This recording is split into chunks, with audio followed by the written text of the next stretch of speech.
Kita bertemu kembali di tahun 2021. Kita akan membahas tentang sisi lain dari aset tetap. Kita akan membahas topik tentang revaluasi aset tetap. Apa itu revaluasi aset tetap? Kalau kita kenal, kalau kita tahu dalam penilaian aset tetap ada dua model, yaitu model cost dan model revaluasi. Nah, model cost inilah yang biasa digunakan oleh entitas ya. Model cost seperti biasa, aset tetap dibeli, dilakukan akumulasi penyusutan, kemudian dilakukan penurunan nilai, sehingga nanti di laporan keuangan aset tetap itu disajikan begini: aset tetap dikurangi akumulasi penyusutan, dikurangi akumulasi penurunan nilai. Ini yang biasa digunakan oleh perusahaan ini ya. Nah, dalam model revaluasi ini sebenarnya hampir sama semua, kecuali pada saat secara periodik atau secara teratur, aset tetap direvaluasi atau dinilai kembali agar nilai tercatat dari aset tetap itu mencerminkan nilai pasarnya, nilai wajar. Ya, kalau model cost tidak, begitu dibeli nilainya begitu terus, kecuali kalau ada penurunan nilai, peningkatan nilai atau peningkatan nilai dari aset tetap itu tidak dicatat di dalam model cost. Sedangkan di model revaluasi, apabila ada peningkatan nilai aset tetap, maka itu akan mengubah nilai tercatat dari aset tetap tersebut. Ya, nah, perusahaan milih mana, model cost atau model revaluasi? Ya tergantung. Boleh pakai model cost, boleh menggunakan model revaluasi, asal digunakan secara konsisten. Ya. Berikutnya, ini model revaluasi. Kita lihat preskripsinya. Ini standar. Setelah pengakuan awal, nilai tercatat aset tetap bisa berbeda dengan nilai wajar atau nilai pasar aset tetap setelah beroperasi beberapa waktu. Nah, agar mencerminkan nilai wajarnya, maka entitas yang memilih model revaluasi harus selalu melakukan revaluasi. Ya, artinya kalau revaluasi dilakukan nggak boleh per kelompok, harus setiap item dari aset tetap itu harus direvaluasi. Kalau satu aset tetap direvaluasi, maka seluruh aset tetap yang lain juga harus direvaluasi. Ya, nah, yang penting Anda ketahui bahwa ketika melakukan revaluasi, nilai wajar harus bisa diukur secara andal atau secara jelas. Nah, nilai wajar ini dalam PSAK nomor 68 bisa didefinisikan sebagai harga yang akan diterima untuk menjual suatu aset. Ya, harga yang akan diterima untuk menjual suatu aset. Jadi, yang paling realistis dari suatu nilai wajar adalah ketika kita menjual aset tersebut. Nah, harga yang kita terima itulah yang disebut nilai wajar. Ya, harga penjualan suatu aset. Atau harga yang akan dibayarkan untuk mengalihkan suatu liabilitas dalam transaksi teratur, ini untuk aset moneter dan liabilitas moneter antara pelaku pasar pada tanggal pengukuran. Ingat, nilai wajar ini adalah nilai wajar pada tanggal pengukuran. Kalau misalnya Anda melakukan penilaian revaluasi pada tanggal 28 Januari, maka disitulah nilai wajar harus Anda peroleh. Oke, nah bagaimana kalau tidak ada pasar yang aktif? Nah, kalau tidak ada pasar yang aktif, maka Anda bisa menggunakan jasa ahli profesional atau yang disebut dengan appraisal, jasa penilai. Nah, mereka akan menilai berdasarkan bukti-bukti pasar dan profesionalisme mereka. Biasanya mereka menggunakan penilaian ini untuk aset tetap tanah dan bangunan. Oke, kita lanjut.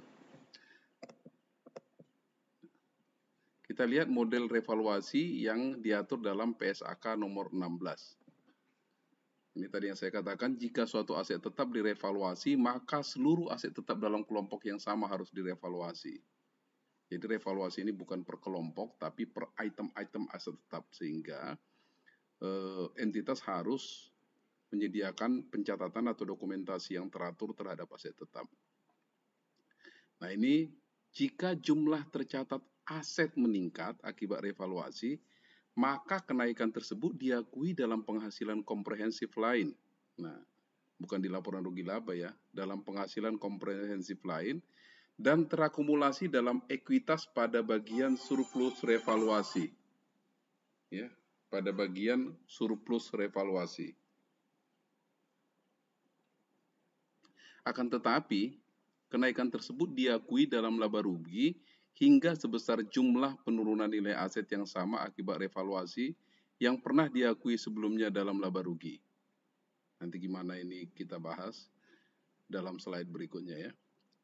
Jika jumlah tercatat turun akibat revaluasi, maka penurunan tersebut diakui dalam laba rugi.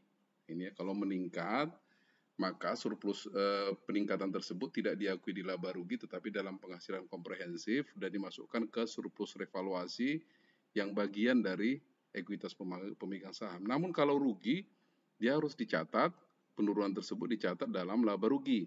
Akan tetapi ini penurunan nilai tersebut diakui dalam penghasilan komprehensif lain sepanjang tidak melebihi saldo surplus revaluasi untuk aset tersebut. Penurunan nilai yang diakui dalam penghasilan komprehensif lain tersebut mengurangi jumlah akumulasi dalam ekuitas pada bagian surplus revaluasi. Kemudian jika entitas mengubah kebijakan akuntansi dari model biaya ke model revaluasi dalam pengukuran aset tetap, maka perubahan tersebut berlaku secara prospektif, artinya nggak ke belakang lagi, tapi mulai tahun itu ke depan, terutama untuk pengukuran depresiasi. Ya.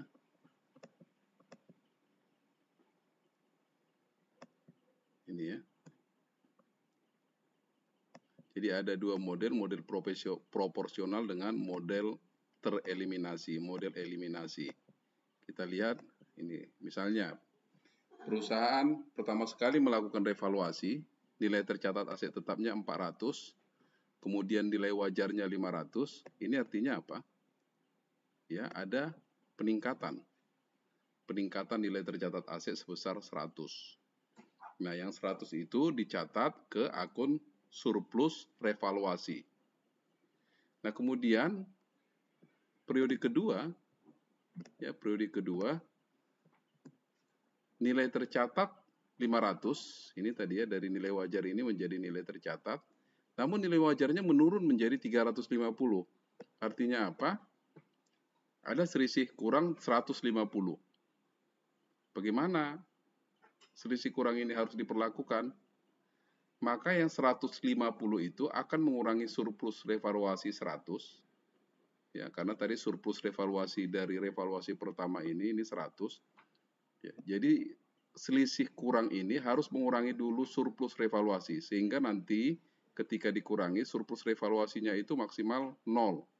Nah, selisihnya itu akan dibuat ke akun di rugi laba, yaitu akun rugi penurunan nilai sebesar 50. Ya, jadi 150. Pertama dia harus menghabiskan surplus revaluasi itu. Nah, kalau misalnya masih ada sisanya 50, ini masuk ke rugi laba, rugi penurunan nilai, begitu ya. Nah, misalnya revaluasi ketiga, aset ini tadi yang nilai wajarnya sudah dinilai 350 yang menurun nilainya meningkat lagi menjadi 450. Berarti ada selisih lebih 100. Nah, bagaimana kita mencatat selisih lebih 100 tersebut? Nah, 50 dicatat sebagai keuntungan penilaian aset di rugi laba. Kenapa 50? Karena untuk mengimbangi yang sudah dicatat rugi sebelumnya, ini rugi sebelumnya, penilai revaluasi sebelumnya sebagai 50. Jadi ini harus diimbangi dulu 50. Sisanya dicatat menambah ke akun surplus revaluasi. Gitu ya. Ini caranya. Oke. Misalnya ini ilustrasinya. PTA memiliki mesin di mana kos awal dari mesin 150 juta dan akumulasi penyusutan pada tanggal revaluasi 45 juta. Ya, kos awal dari mesin 150 juta, akumulasi penyusutan pada tanggal revaluasi 45 juta. Artinya apa? Nilai tercatatnya atau nilai terbawahnya atau nilai bukunya adalah 105 juta. Oke. Nah, pada saat revaluasi nilai wajar mesin adalah 120 juta. Artinya apa? Ada peningkatan 15 juta nilai tercatatnya. Nah, bagaimana kita mencatat ini dalam jurnal? Kita lihat. Nah, nilai wajar pada tanggal revaluasi tadi 120 juta. Kemudian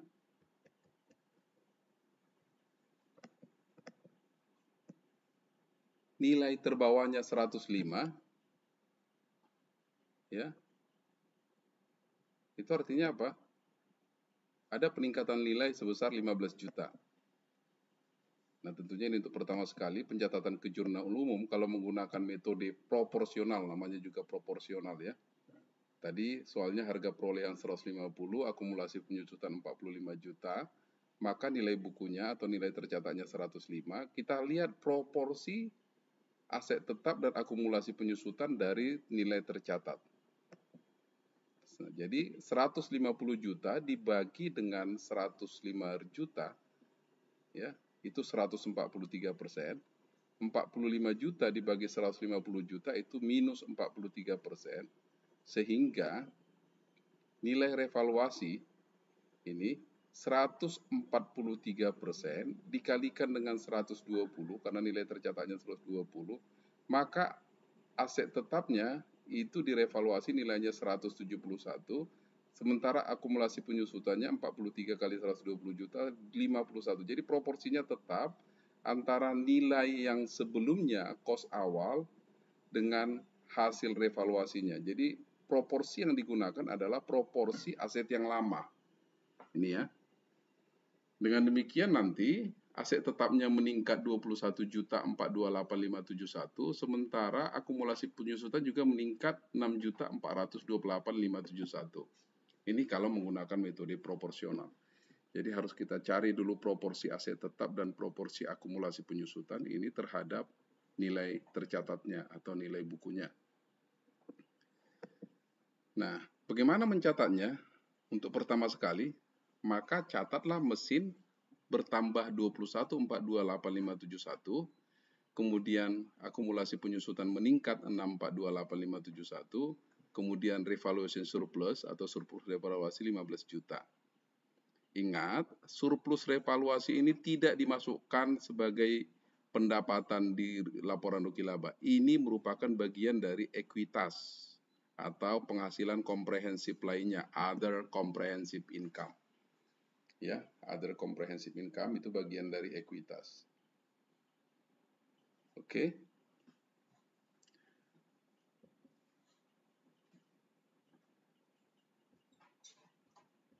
Nah, kita kalau menggunakan metode eliminasi, pertama hapuslah akun akumulasi penyusutan, dinolkan, menghapus saldo akumulasi penyusutannya dinolkan.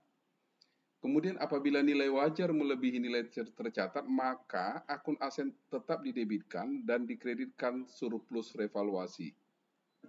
Kemudian apabila nilai wajar lebih rendah dari nilai tercatat, maka akun aset tetap dikreditkan dan akun surplus revaluasi didebitkan. Akun surplus revaluasi dilaporkan sebagai other comprehensive income, sama saja, dan disajikan di kelompok ekuitas. Nah, perhatikan baik menggunakan metode proporsional atau metode eliminasi, maka Anda harus menyusun atau menghitung kembali penyusutan secara prospektif. Artinya apa? Anda nggak memperdulikan lagi periode sebelumnya penyusutannya yang lebih kecil atau lebih besar, tapi mulailah pada tahun itu sampai tahun sebelumnya. Jadi kita hitung lagi berapa lagi nilai sisanya, ya. Nilai tercatatnya dikurangi nilai sisa dibagi umur ekonomisnya. Jadi itu yang disebut dengan dihitung kembali secara prospektif. Nah, dalam soal tadi coba perhatikan harga perolehannya 150, akumulasi penyusutannya 45, nilai terbawahnya 105, kemudian juga ini juga sudah kita hitung tadi, nilai wajar pada tanggal revaluasi 120 sehingga ada peningkatan nilai 15 juta. Nah, kalau menggunakan metode eliminasi, namanya eliminasi itu dihapus, ya. Apa yang dihapus? Yang dihapus dulu akumulasi penyusutannya, dihabiskan akumulasi penyusutannya. Akumulasi penyusutannya sebelumnya adalah 45 juta. Kalau kita habiskan, maka kita debitkanlah akumulasi penyusutan 45 juta. Ya, kreditnya juga karena akumulasi penyusutan itu bagian dari harga pemerolehan, maka mesinnya kita kreditkan 45 juta. Oke. Nah, kemudian selisihnya itu peningkatan nilai itu kita buat menambah mesin dan kreditnya adalah surplus revaluasi sebesar 15 juta. Oke, jadi nanti posisi baru dari aset tetap, ya, posisi baru dari aset tetap, mesinnya bukan lagi 150 juta, ya, tapi 120 juta. Akumulasi penyusutannya berapa? Jadi 0, ya. Jadi kita hitung lagi akumulasi penyusutan yang baru. Itu kalau metode eliminasi. Beda dengan metode proporsional tadi. Jadi kalau proporsional tadi, akumulasi penyusutannya bukan 0, tapi 6.428.571. Ya, sesuai dengan proporsi tersebut. Oke. Nah, kemudian kita lihat kasus kedua. Ini agak lebih ribet atau lebih membutuhkan pemikiran yang lebih mendalam. Informasi terkait aset yang diperoleh PT Andika pada 1 Januari 2006. Ya, dia membeli suatu aset tetap, dibeli 100 juta, umur manfaat 5 tahun, tidak ada nilai sisa, dianggap ya, metode depresiasi garis lurus. Kalau kamu lihat soal ini, berapakah penyusutannya per tahun? Ya, 100 juta dibagi 5. Ya, berarti penyusutannya per tahun adalah 20 juta. Sehingga pada tahun 2006, tanggal 31 Januari 2006, ya, pada tanggal 31 Januari 2006, kita lihat dulu pakai metode proporsional. Berapakah nilai terbawa atau nilai buku atau nilai tercatat aset tetap pada awal tahun 2017?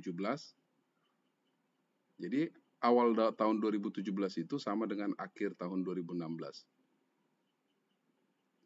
Ya, 80 juta. Dari mana? Kos pemerolehan 100 juta, ya, karena baru satu kali disusutkan, dikurangi akumulasi penyusutan sebesar 20 juta. Pertanyaan berikutnya, berapakah proporsi aset tetap dan proporsi akumulasi penyusutan dari hasil nilai dari total nilai terbawa? Kalau kamu bisa mengerjakan, jawabannya adalah untuk aset tetap proporsinya adalah 125%, untuk akumulasi penyusutan proporsinya adalah 0,25%. Pertanyaan ketiga, berapakah nilai aset tetap dan akumulasi penyusutan hasil revaluasi? Hasil revaluasi tadi berapa? Awal tahun 2017, hasil revaluasi yang pertama adalah 120 juta. Maka, kita kalikan aja. Ya, 125% dikali 120 juta, itu dapatnya 150 juta. Kemudian minus 0,25% kali 120 juta, itu dapatnya 30 juta. Sehingga posisinya nanti setelah revaluasi adalah aset tetapnya menjadi 150 juta, meningkat 50 juta. Kemudian akumulasi penyusutannya juga meningkat 10 juta. Nah, bagaimana mencatat ke jurnal untuk mencatat revaluasi? Tentunya, untuk mencatat revaluasi ini, kamu harus menambah aset tetap. Sebesar berapa? Aset tetapnya, kalau kita lihat sebelumnya, harus kamu tambahkan sebesar 100 juta menjadi 150, 50 juta, kemudian akumulasi penyusutannya juga harus kamu tambahkan 10 juta. Sehingga, ini ya, aset tetap tambah 50 juta, akumulasi penyusutan tambah 10 juta. Ini ya. Kemudian surplus revaluasi sebesar 40 juta. Nah, berikutnya, berapa biaya penyusutan pada akhir tahun 2017? Ingat, ini penilaiannya pada awal tahun 2017. Pada akhir tahun 2017, berapa biaya penyusutan? Nah, coba lihat yang saya lingkari ini. Basis penyusutannya jadi ini ya. Alokasi yang terbaru, alokasi revaluasi. Ya. Jadi kita gunakan nilai terbawanya ini atau nilai tercatatnya ini 120 juta dibagi 4 tahun. Mengapa 4 tahun? Karena sisa umurnya tinggal 4 tahun. Tadi kan nilai sisa aset tetapnya 5 tahun. 1 tahun 2016 sudah disusutkan. Ya. Sisanya 2017, 2018, 2019, 2020. Jadi 4 tahun lagi. Sehingga penyusutan terbaru adalah 30 juta. Maka biaya penyusutan aset tetap akumulasi penyusutannya sebesar 30 juta. Artinya kalau kita perhatikan, dia meningkat 10 juta biaya penyusutannya ya. Yang dari 20 juta menjadi 30 juta. Artinya apa? Ada 10 juta yang sebenarnya periode lalu salah dibebankan ya. Bukan salah dibebankan, kurang dibebankan gitu ya. Sehingga sisanya ini 30 juta kurang 20 juta itu selisihnya ini dipindahkan dari surplus revaluasi ke akun saldo laba. Ya, surplus revaluasi yang 40 juta ini ya untuk mengimbangi peningkatan peningkatan penyusutan, kita pindahkan surplus revaluasi ke saldo laba atau laba ditahan sebesar 10 juta. Pertanyaan berikutnya nomor 6, berapakah saldo surplus revaluasi di tahun 2017? Maaf, ini bukan 2017, 2007 ya. Sebentar saya ubah supaya sinkron dengan soalnya. 2007.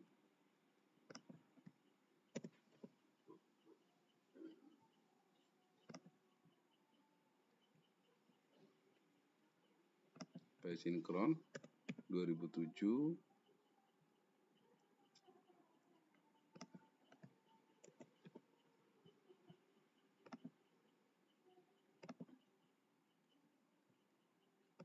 Oke.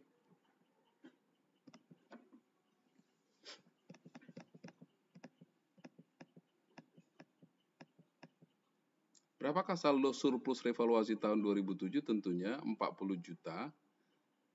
Ya. 40 juta dikurangi 10 juta. Maka saldo surplus revaluasi pada akhir tahun 2007 adalah 30 juta. Ya, 30 juta.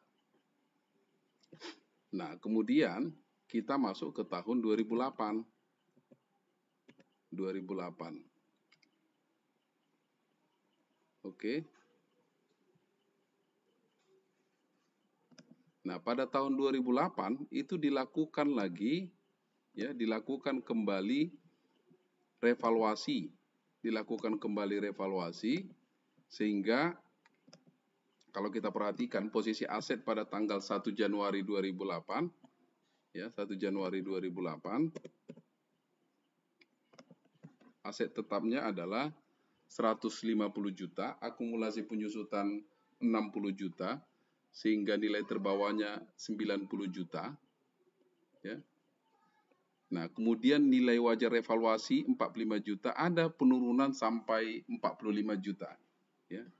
Nilai wajar evaluasinya 45 juta, ada penurunan nilai 45 juta. Perhatikan, penurunan nilai 45 juta seperti yang diterangkan di atas tadi, ya, penurunan nilai melebihi saldo surplus revaluasi. Tadi surplus revaluasinya 30 juta.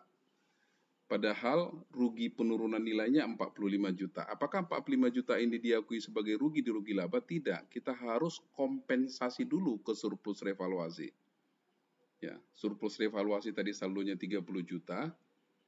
Sehingga yang kita akui rugi penurunan nilai itu yang tidak bisa dikompensasi surplus. Jadi 15 juta itu kita laporkan sebagai rugi penurunan nilai. Nah, namun sebelum kita laporkan, kita alokasi dulu bagaimana hasil nilai wajar tersebut. Nah, setelah kita alokasi, nilai wajar itu nanti akan aset tetapnya yang 150 juta itu menurun menjadi 75 juta, akumulasi penyusutannya juga menurun, ya.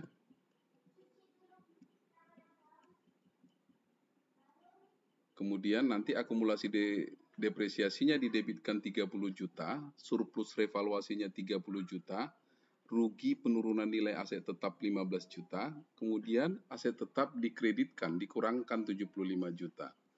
Nah, biaya penyusutan yang baru per 31 Desember 2018, biaya penyusutannya menjadi ini berdasarkan yang nilai tercatat baru, 45 juta dibagi dengan sisa umurnya 3 tahun menjadi 15 juta setahun. Ya, dicatat biaya penyusutan 15 juta pada akumulasi penyusutan 15 juta. Saldo surplus revaluasi pada tanggal 31 Desember 2018 berapa? Sudah menjadi 0. Kenapa? Karena sudah dikompensasi kepada penurunan nilai. Ya. Nah, sekarang kita masuk revaluasi tanggal 1 Januari 2019. Pada saat ini, posisi aset tetap itu menjadi aset tetapnya 75 juta, akumulasi penyusutannya 45 juta. Ya, ini karena tambah 15 juta. Oke. Sehingga nilai terbawahnya menjadi 30 juta, nilai wajar revaluasi 50 juta, sehingga ada peningkatan nilai 20 juta. Apakah peningkatan nilai ini langsung masuk surplus revaluasi? Tidak. Kita kompensasi dulu kerugian periode sebelumnya sebesar ini ya. Kita kompensasi dulu ke rugi periode sebelumnya, penurunan nilai sebelumnya 15 juta. Sisanya itu 5 juta baru masuk ke akun surplus revaluasi. Jadi surplus revaluasi ini adalah akun tampungan. Ya, akun tampungan untuk mengkonversi apakah ada rugi penurunan nilai atau ada peningkatan nilai. Oke. Nah, alokasi nilai wajar pada saat penilaian ini 75 bagi 30 250, 45 bagi 150, maka alokasinya adalah 250 dibagi 50 juta dikali 50 juta, 150 dikali 50 juta dapat 75 juta. Maka ada selisihnya, dicatat ke jurnal, aset tetapnya meningkat 50 juta, ini ya, aset meningkat 50 juta. Kemudian akumulasi penyusutannya juga meningkat 30 juta, ini 30 juta. Ya, kemudian selisih yang 20 juta ini mengkonversi keuntungan kenaikan aset tetap dan sisanya ke surplus revaluasi. Demikianlah pembahasan tentang revaluasi aset tetap. Semoga pembahasan ini berguna bagi kita untuk memahami bagaimana revaluasi harus dilaksanakan di entitas. Salam sehat dan semoga kita semua menjaga kesehatan untuk mencegah bahaya COVID-19. Salam.